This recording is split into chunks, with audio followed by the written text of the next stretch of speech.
Nous revenons donc à la salle des votes et celui qui est sauvé entre Cass et Romain avec 5 voix sur 2 comme ça a été annoncé à l'épisode dernier. Et Romain, donc j'étais super content par rapport à ça parce que je trouvais qu'il méritait beaucoup plus que Cass, puisque Cass, encore une fois comme avec Vivian, c'était elle qui s'était fait éliminer toute seule puisque c'est elle qui avait fait tomber des balles à l'entracte, on va dire. Et en plus pour moi, elle a complètement volé Alex, donc je pense que c'est totalement mérité. À mon avis, celle-là, elle l'a pas volé par contre. Mais elle qui fond en larmes complet à cette annonce, ça m'a fait un petit peu rire parce que même avec Jess, elle avait pas pleuré autant. En fait, elle était vraiment dans tous ses états. Avec Jess, elle avait un peu pleuré, mais c'était le contre-coup. Avec elle, on sentait vraiment que ça venait du cœur, alors que la meuf, elle la connaît depuis seulement cette émission et Jess, elle la connaît depuis 7 ans. Ça m'avait fait doucement rire, quoi. Mais elle qui disait en interview, il y a mon monde qui s'écroule. Elle en fait pas du tout des caisses, hein, absolument pas. C'est totalement normal, ce comportement. Pour une personne que tu as rencontrée il y a quelques semaines, Max. Donc, il reste 8 candidats et tu as Cass et Vivian qui doivent partir. D'ailleurs, ils doivent partir du coup ensemble et du coup, ils étaient un petit peu dégoûtés tous les deux parce qu'ils devaient être dans le même van pendant toute la durée du trajet. Amélie qui faisait un petit peu la leçon à Vivian en lui disant que voilà, et elle espère qu'il va retenir la leçon, etc. Pas leçon en mode la morale ou quoi, mais à tort. Là, je pense qu'elle a plutôt raison pour le coup. Et en plus, c'est relativement bienveillant, c'est pas non plus pour l'enfoncer plus que ça ou quoi. Quoi qu'il en soit, il y a une énorme rupture entre Amélie et Vivian. Il y a eu des choses intéressantes qui ont été dites. Amélie qui avait dit en interview que Vivian en fait était attachant, c'était le terme qu'elle avait utilisé et je pense qu'elle a exactement eu le bon mot. J'arrivais pas à mettre des mots sur comment on pouvait ressentir Vivian, comment on pouvait l'aimer. Bah, elle l'a clairement fait à ma place, elle l'a admirablement bien fait. Vivian est attachant. Et Vivian avait dit aussi des trucs intéressants en interview puisqu'il avait dit que il avait essayé d'emmener les oubliés le plus loin possible, mais malheureusement, ça n'a pas été dans les deux sens et c'est exactement ça un petit peu que je reproche aux oubliés parce que quand tu vois un petit peu la tournure que ça a pris, sur les 5 oubliés, en fait, tu as 2 oubliés qui ont essayé de respecter leurs paroles, c'est Jess et Vivian, et malheureusement, ce sont les 2 qui se sont fait éliminer, donc pour sauver les autres, ils se sont littéralement sacrifiés, ils se sont plutôt fait tuer par les autres, justement, les autres oubliés. Donc j'ai trouvé ça vraiment très petit de la part de Simon, Amélie et surtout Mélanie de Digama. Vraiment pour Vivian, il s'est un petit peu tiré une balle dans le pied tout seul, on est bien d'accord là-dessus, mais il aurait dû mériter quand même un petit peu plus de soutien. Vivian qui était un petit peu déçu de la part de Simon parce que forcément il a eu 0 voix, donc quand t'as 0 voix, forcément t'es déçu un peu tout le monde. Mais au final, ils ont eu une petite explication. Je pense qu'il a compris un petit peu pourquoi est-ce que Simon avait fait ça. C'était purement pour ne pas avoir un vote blanc parce qu'il savait en fait que Vivian était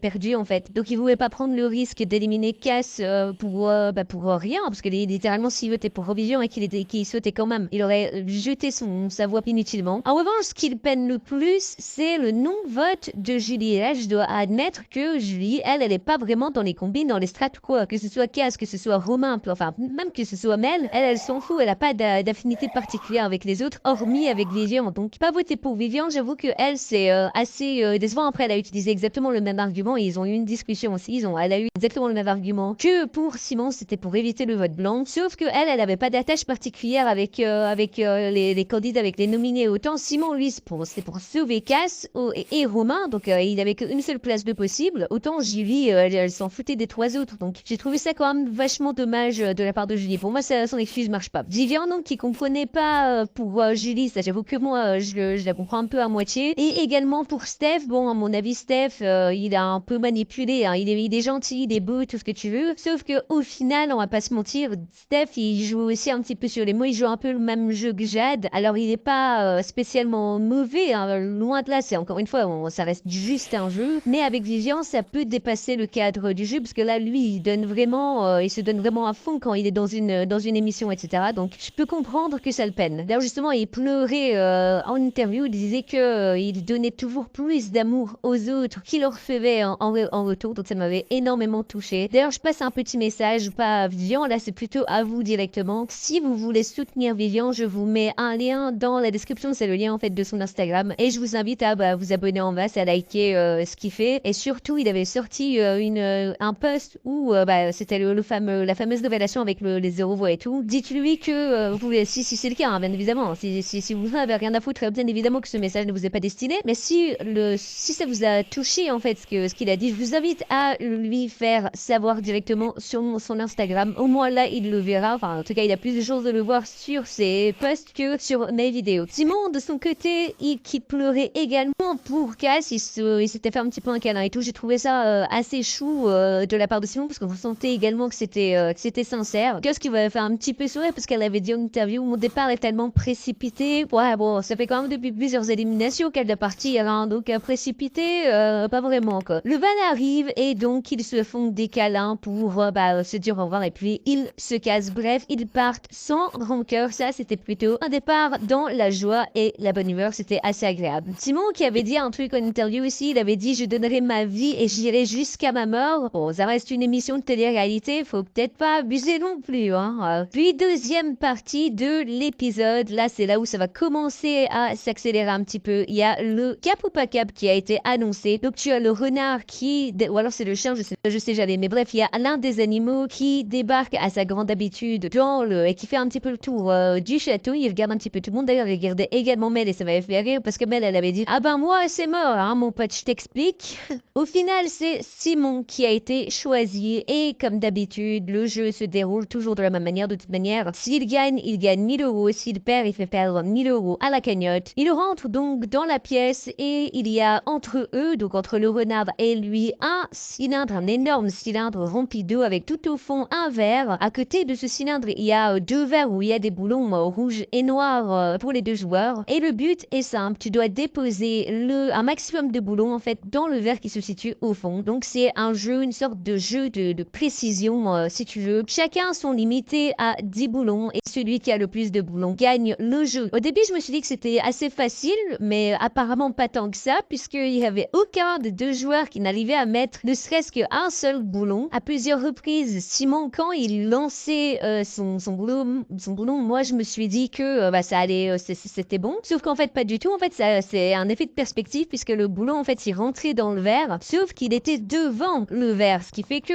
il l'a mis théoriquement à côté, mais avec l'angle de caméra qu'on a eu, moi à plusieurs reprises, je me suis dit que c'était bon, alors qu'en fait pas du tout. Simon qui avait d'ailleurs dit c'est quoi cette merde, j'avoue que même moi je comprenais pas quand ils échouaient au début, je me suis dit attends mais c'est quoi ce délire là. Le jeu était peut-être plus difficile que ce que on pouvait croire. À un autre moment d'ailleurs ça m'avait fait un peu rire parce que t'as le renard qui veut donc mettre son boulon, il se penche pour viser tout. Simon il fait un petit peu la même chose parce que voilà ils sont un petit peu l'un contre l'autre, donc ils s'intéressent l'un à l'autre. Et tu as, avant de lâcher son boulon, tu as le renard qui regarde Simon comme ça en mode vraiment ralenti et puis il retourne. J'ai pas tout compris pourquoi il avait ça, mais on aurait dit une marque de provocation. S'il l'avait vu à ce moment-là, ça aurait été une masterclass. Je m'attendais même à ce qu'il lâche le boulon en regardant Simon. Est-ce que ça passe, tu vois? Là, ça aurait été magique. Et donc, le jeu se déroule et celui qui ouvre la marque, c'est le renard. Donc, le renard et Simon n'a pas non plus réussi à égaliser. Donc, au final, c'est 1-0 après 5 boulons. Donc, il y a la moitié du jeu qui s'est déroulé. Il y a seulement eu un boulon qui a été mis. C'est vraiment pas fameux. Donc, au 6e lancé, tu as le renard qui arrive à mettre non seulement le 2e, mais son 3e boulon également, alors que Simon, lui, il est toujours à 0. Là, pour l'instant, l'état, c'est 3-0 pour le renard, et donc, mathématiquement, si Simon rate son lancer, il perd d'office le jeu, car il pourra tout simplement plus revenir. Donc, il lance et arrive à mettre le boulon, enfin, j'ai envie de te dire, hein, parce que c'est son premier quand même, donc 3-1 pour le renard. Par contre, ça change pas aussi de l'autre côté. Si le renard met maintenant son boulon, là, c'est également plié. Au final, il le rate, sauf que Simon doit également enchaîner et il le rate également. Donc, le jeu est terminé. Au début, je me suis même demandé si ça allait être skippé, parce que quand le renard avait raté, il avait raté vraiment de très loin, hein, alors que c'était pas quand même à son habitude. Habituellement, il était quand même assez proche du verre. Là, il était à l'autre bout de la planète. Donc, je me suis demandé s'il allait faire un petit peu le même effet qu'avec Tricia, hein, s'il allait se laisser battre. Peut-être que c'était le cas, mais quoi qu'il en soit, Simon n'a pas réussi à égaliser, puisqu'il a raté directement son lancer suivant, et donc il pouvait plus revenir à hauteur du renard. Donc, le jeu se termine sur ça. Simon perd, et en plus, il fait perdre 1000 euros à la cagnotte. La cagnotte descend donc à 20 550 euros. Bien sûr que tout le monde avait la haine. Simon le premier d'ailleurs. Quand il est sorti du coup de la pièce et quand il est rentré dans le salon, il a expliqué les règles, etc. Et il avait dit justement un truc, il avait dit c'était de la chance en fait. Là j'en suis pas certain, après je sais pas parce que je suis pas dans le jeu, j'ai pas pu voir, j'ai pas pu essayer réellement et m'en rendre vraiment compte, mais j'avais beaucoup l'impression comme que c'était un jeu de précision. Après c'est vrai que peut-être avec des courants de loop, je sais pas, vraiment j'en ai aucune idée, mais au vu du début du Cap ou pas Cap, je dois avouer que c'était quand même assez bizarre cette affaire, et peut-être que c'était pas si facile que ça. À 100% de la chance, je pense pas, mais à mon avis, il en avait quand même une petite part. Puis tu as la nuit qui tombe et tu as Nico qui parle un petit peu strat avec Julie. Il dit en fait qu'il doit se sauver mutuellement parce qu'ils sont un peu tout seuls, donc ils n'ont pas réellement le choix. Et que le plus gros danger, c'est le trio de Mel, Steph et Jade. Donc Nico propose s'ils ont la possibilité d'éliminer Steph ou Jade, parce qu'ils sont trop dangereux en fait, sauf que malheureusement, c'est un petit peu tard, parce que de toute façon déjà, ils sont plus que 8. Donc tu enlèves leur voix, ça en fait 6. Et ils sont comme assez appréciés, et ils représentent 50% à eux seuls. Donc par rapport aux 3 autres, il suffit qu'il y en ait un qui vote pour l'un ou l'autre, et c'est plié. Donc malheureusement, c'est un petit peu tard. Ça, il fallait le faire un petit peu plus tôt. Après, c'était un petit peu le plan de Nico, sauf que tout le monde était un petit peu laxiste sur la situation. Hamura, on m'a un petit peu considéré comme un fou, comme un personnage ignoble, parce que je voulais séparer les couples. Et du coup, voilà où ça les emmène. Et puis, tu as la 3e partie de l'épisode, la 3e et dernière partie, le jeu numéro 19 qui est annoncé en pleine nuit. Ils sont tous comme des oufs, forcément. Ils se préparent et se dirigent donc vers l'arène. Les portes s'ouvrent et dévoilent le jeu, et là, des souvenirs énormes sont revenus forcément. Tu as au milieu de l'arène une sorte de pupitre avec un buzzer rouge au-dessus, et du coup, toi, bien évidemment, tu t'es dit quoi? Tu t'es dit que c'est le jeu du sacrifice qui est le cas de toute manière. Au début, j'étais quand même un petit peu déçue puisque on savait comment ça allait se passer, comment ça allait se dérouler. Bon, on sait pas qui va être sacrifié, mais on connaît les règles, etc. Sauf qu'il y a une petite particularité, c'est que les règles n'ont pas été dites par l'Union. Il a juste dit le jeu commence. On voyait aux écrans plutôt, la cagnotte s'afficher et défiler directement, mais il avait rien dit. Alors, bien sûr, tu as les autres qui expliquaient, les anciens qui expliquaient donc les règles par rapport à la saison 1. On s'est dit que c'était forcément le jeu du sacrifice, etc. Mais moi, c'est ce que je pensais en réalité au début. Donc, tu as tous les joueurs qui sont un petit peu tétanisés, ils savent pas trop quoi faire parce que forcément, tout le monde a envie de rester, sauf qu'en attendant, à côté, il y a la cagnotte qui défile. Et là, il s'est passé quelque chose de déjà très beau, j'ai trouvé, puisque tu avais Jade qui voulait se sacrifier à la base pour arrêter de faire baisser la cagnotte, sauf qu'elle s'est fait devancer par Mel. Au final, c'est Mel qui a réussi à appuyer sur le buzzer avant Jade. J'ai trouvé de la part de Jade et de la part de Mel que c'était extrêmement beau comme geste. Je trouve que le sacrifice c'est très noble de base, et je dois avouer que Mel elle est énormément remontée dans mon estime par rapport à ça. Limite j'en avais la gorge nouée, j'avais même les yeux humides quand j'ai vu ça. J'avoue que c'était extrêmement beau de sa part. Et donc là, forcément tu te dis que c'est Mel qui est éliminée, donc tu as le lion qui débarque en chair et en os exactement comme à la saison dernière. Et en fait, non, il révèle que le sacrifice, le courage que Mel a eu méritait d'être récompensé, et donc il lui annonce que au lieu d'être éliminée comme on aurait pu s'y attendre, comme tout le monde s'y attendait, je pense, au final, elle est d'office qualifiée pour la finale. Donc, grosse dinguerie d'annoncer à ce moment précis. J'ai trouvé que c'était une excellente idée, et en plus, rien n'avait été dit concernant les règles, donc ça n'a pas bafoué les règles, comme avec les oubliés V1 ou V2, je le rappelle. Et donc, tu as forcément tout le monde, Mel, la première bien sûr, qui sont contents. Sauf qu'après un petit moment, le lion décide de faire un petit coup de pute comme ça. Il décide de reprendre le jeu. Et donc, au final, il répète exactement les mêmes règles qu'il a eu l'année dernière. Donc, ils doivent éliminer à l'unanimité en plus pour arrêter en fait que la cagnotte